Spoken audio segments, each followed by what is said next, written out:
hecho de que la transformación lineal entre espacios vectoriales sea una función implica que puede ser inyectiva o puede ser sobreyectiva. Para ello vamos a definir entonces dos subespacios muy importantes del dominio y del codominio que revierten importancia para los conceptos de inyectividad y sobreyectividad de una transformación lineal. Entonces, supongamos que T es una transformación lineal que va de V a W. Entonces, vamos a definir el núcleo de la transformación lineal como el conjunto denotado de esta forma y formado por todos los elementos de V, observen que V es el dominio de la transformación, cuya imagen es el vector nulo. Es decir, el núcleo de una transformación lineal es el subconjunto del dominio que está formado por todas las preimágenes que tienen como imagen el vector nulo de W. Y la imagen de la transformación la vamos a definir como el conjunto denotado de esta forma y formado por todas las imágenes de todos los elementos del dominio. Es decir, la imagen de una transformación no es más que lo que nosotros conocemos en una función en general como el ámbito de la función o el rango. Repito, el núcleo es entonces el subconjunto del dominio que está formado por todas las preimágenes cuya imagen es el vector nulo y la imagen es el ámbito de la función. Entonces, aquí tenemos más o menos un diagrama que nos ilustra un poco esos dos conceptos. El núcleo va a ser el conjunto de todas las preimágenes, todos los elementos de V que tienen como imagen el vector nulo del otro lado. En el núcleo siempre va a estar el vector nulo porque recordemos que habíamos probado previamente que en toda transformación lineal la imagen del vector nulo del dominio siempre va a ser el vector nulo del codominio. Y por otro lado, en este otro diagrama vemos la imagen de la transformación lineal. La imagen de la transformación lineal es el subconjunto del codominio formado por las imágenes de la función. O sea, este es el ámbito, el rango de la función t, dentro del cual está el vector nulo, porque ya sabemos que el vector nulo siempre es imagen de por lo menos un elemento. ¿Quién? El vector nulo del dominio. Entonces, este teorema lo que me garantiza es que esos dos conjuntos que acabamos de definir anteriormente son subespacios vectoriales. El núcleo es subespacio vectorial del dominio y la imagen es subespacio vectorial del codominio. Esto se puede verificar, se puede probar muy fácilmente de la manera en la que nosotros ya hemos utilizado para probar subespacios. Por ejemplo, sabemos que el núcleo no es vacío puesto que el vector nulo está ahí. Y también sabemos que si tengo dos vectores en el núcleo, entonces sus imágenes son el vector nulo del codominio. Para un escalar cualquiera, entonces vamos a ver si puedo separar precisamente esto. Entonces la imagen de esa combinación lineal, por ser T una transformación lineal, va a ser igual a la imagen de U más alfa por la imagen de V, pero ya yo tengo que la imagen de U es el vector nulo y la imagen de V también. Entonces al final la imagen de todo este elemento es el vector nulo de W, con lo cual llego a la conclusión de que este elemento está en el núcleo y eso prueba que el núcleo es un subespacio vectorial de V. Podemos hacer una demostración análoga para probar que la imagen también es subespacio. Se las dejo ahí para que ustedes la puedan revisar y no entrar en mucho detalle de eso. Pero lo importante es que sepamos que tanto el núcleo como la imagen son subespacios. El núcleo del dominio y la imagen del codominio. Veamos ejemplos.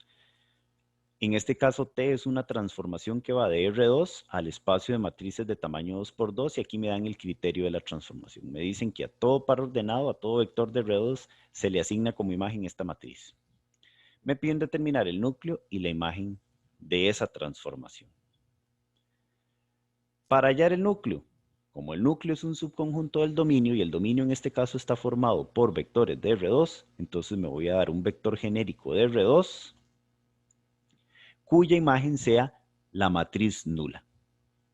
Entonces, la imagen de todo vector de R2 es esta matriz, y esa matriz debería ser la matriz nula. Entonces, voy a obtener este sistema, que lo puedo resolver por los métodos que yo quiera. Este sistema, al ser un sistema homogéneo, tiene solución. Lo que tengo que ver es si es solución única, que sería la solución trivial, o bien soluciones infinitas. Al resolver el sistema, llego a que este sistema tiene solución única, es decir, X y Y tienen que ser 0, entonces el núcleo de la transformación lineal va a ser el conjunto formado única y exclusivamente por el vector nulo de R2. Ya tengo el núcleo. Ahora, para hallar la imagen es el codominio es el ámbito de la función, que es un subconjunto del codominio, y como el codominio está formado por matrices de tamaño 2 por 2, me doy una matriz genérica de 2 por 2. Y para que esa matriz esté en la imagen, tiene que ser imagen de alguien. Entonces, como las imágenes de todos los elementos del dominio tienen esta forma, voy a igualarla a la matriz genérica que me di y resuelvo un sistema, que es un sistema muy parecido al sistema que resolvimos para hallar el núcleo, como lo vamos a ver después. Resolviendo ese sistema por eliminación gaussiana, ahí tienen los procedimientos, llegamos a esto. Entonces vean que este sistema va a tener solución siempre y cuando esta expresión de aquí y esta otra de aquí sean iguales a 0, como lo tenemos de esta manera. Entonces, para que esto sea 0, aquí despejando simplemente alguna de las variables, obtengo que o d más a es 0, de donde obtengo que d tiene que ser igual a menos a, y entonces la matriz genérica que me di debe tener esta forma. Y al tener esta forma, quiere decir que yo la puedo escribir como combinación lineal de estas dos matrices. Quiere decir que la imagen de la transformación es el conjunto generado por esas dos matrices. Entonces puedo escribir la imagen de esta manera o bien puedo escribirla como el conjunto generado por esas dos matrices. Lo que les mencionaba anteriormente, podemos ver que para calcular el núcleo y la imagen se resuelven dos sistemas lineales, pero que comparten la misma matriz de coeficientes. Entonces, es conveniente, para no hacer doble trabajo, que es más fácil encontrar primero la imagen de la transformación lineal y después encontrar el núcleo, porque resuelvo el mismo sistema, pero simplemente sustituyo el vector de la derecha por el vector nulo. Entonces sería más rápido. Veamos este otro caso. A mí me dan una transformación de R3 en R3 y aquí me dan precisamente su criterio. Me piden hallar el núcleo y la imagen. Entonces, primero calculemos la imagen de acuerdo a lo que acabamos de mencionar. Para hallar la imagen me tengo que dar un vector genérico de R3 y busco cuáles son las condiciones que tiene que tener ese vector para estar en la imagen, o es decir, ser imagen de algún otro vector.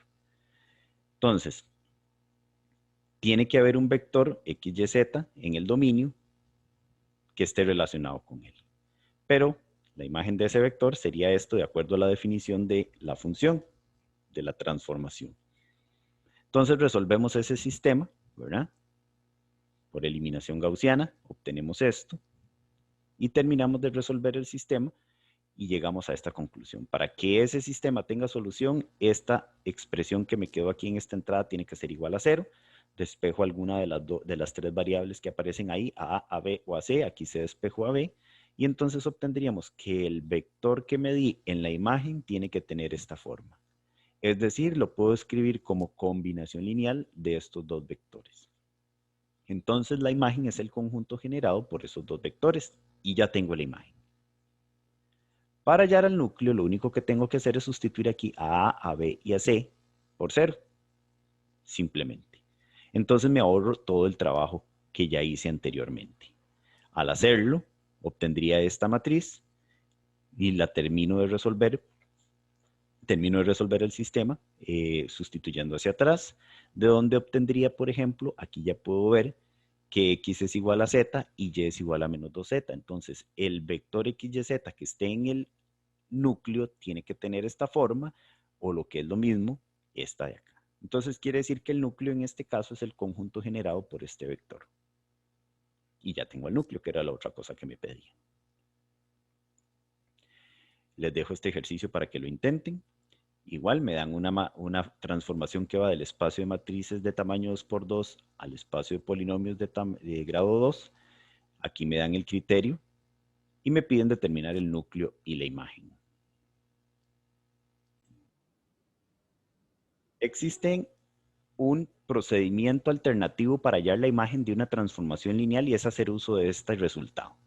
Este resultado me dice que si tengo una transformación que va de V a W y V, que es el dominio, es el conjunto generado por este conjunto de vectores, entonces la imagen de la transformación va a ser el conjunto generado por las imágenes de cada uno de los vectores que generan al dominio. Es importante tenerlo en cuenta. Caso adicional, ¿qué pasaría si esos vectores V1, V2 hasta Vm forman una base de V? Todavía se nos simplifica más, pero aquí no me están diciendo eso todavía.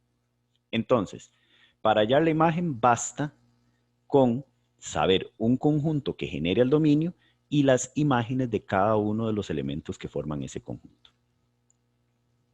¿No? Entonces, por ejemplo, para la transformación que va de R3 a R3 que tenga este criterio, podemos ver que R3 es el conjunto generado por estos tres vectores. Obvio, son los vectores de la base canónica y ellos generan a R3. Entonces, la imagen de la transformación va a ser el conjunto generado por los vectores que serían las imágenes de cada uno de esos tres vectores, que a través de esa transformación, la imagen de 1, 0, 0 sería este, la imagen de 0, 1, 0 es este y la imagen de 0, 0, 1 es esta. Y listo, ya tenemos la imagen de la transformación como conjunto generador. Lo que nadie nos garantiza es que estos tres vectores formen una base de la imagen. Puede ser que esos tres vectores sean linealmente dependientes. ¿Verdad?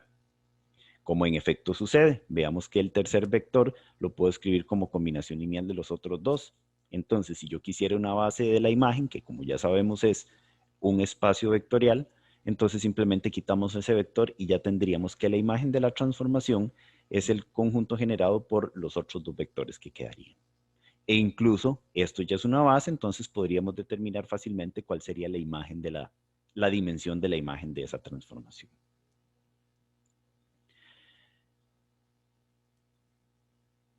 Veamos otro ejemplo. Una transformación que va de R4 a R3 y dicen que a cada vector de R4 se le asigna este vector de R3. Me pide determinar el núcleo y la imagen.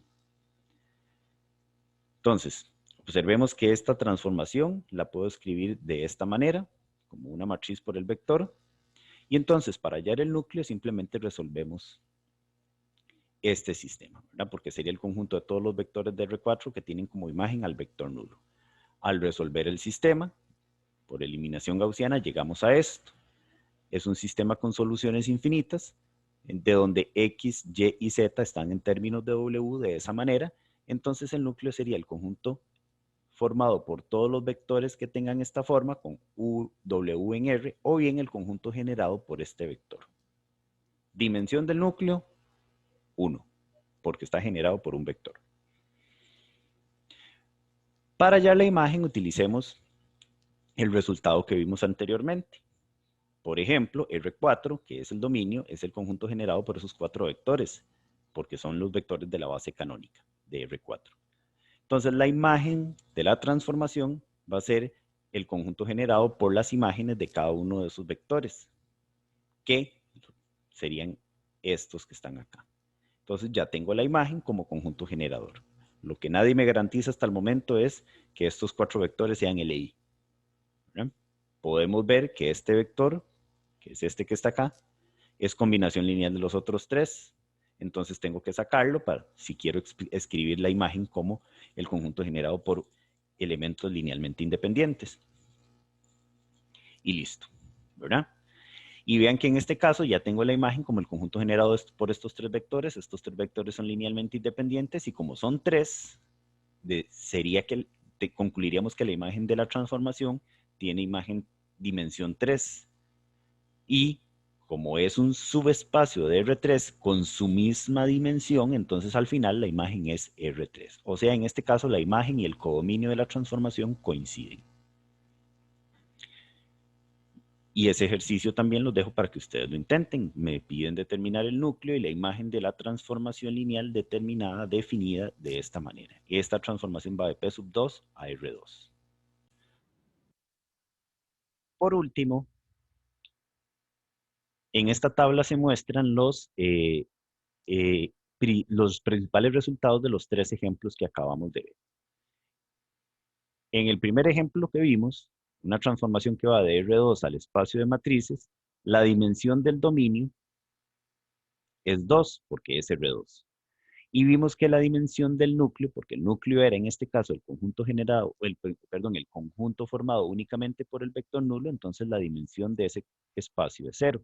Mientras que la dimensión de la imagen es 2. Veamos que coincide la imagen del dominio con la suma de estas dos imágenes, de estas dos dimensiones, perdón. En el siguiente ejemplo, el dominio era R3 y sabemos que la dimensión de R3 es 3. Observemos que en ese ejemplo habíamos llegado a que el núcleo era el conjunto generado por ese vector, o sea, la dimensión del núcleo era 1. Y la imagen era el conjunto generado por estos dos vectores, o sea, la dimensión de la imagen era 2. 1 más 1 me da 3, precisamente la dimensión del dominio. Y en el último ejemplo, que era una transformación que iba de R4 a R3, el dominio tiene como dimensión 4, el núcleo era este conjunto cuya dimensión es 1 y el codominio era R3 cuya dimensión es 3. 3 más 1, 4. Esos tres resultados de esos tres ejemplos no son casualidad. Precisamente es un teorema que me garantiza que siempre, en cualquier transformación lineal que vaya de V a W, la dimensión de V va a ser igual a la dimensión del núcleo más la dimensión de la imagen. Siempre, en una transformación lineal, la dimensión del dominio se obtiene sumando las dimensiones del núcleo y de la imagen.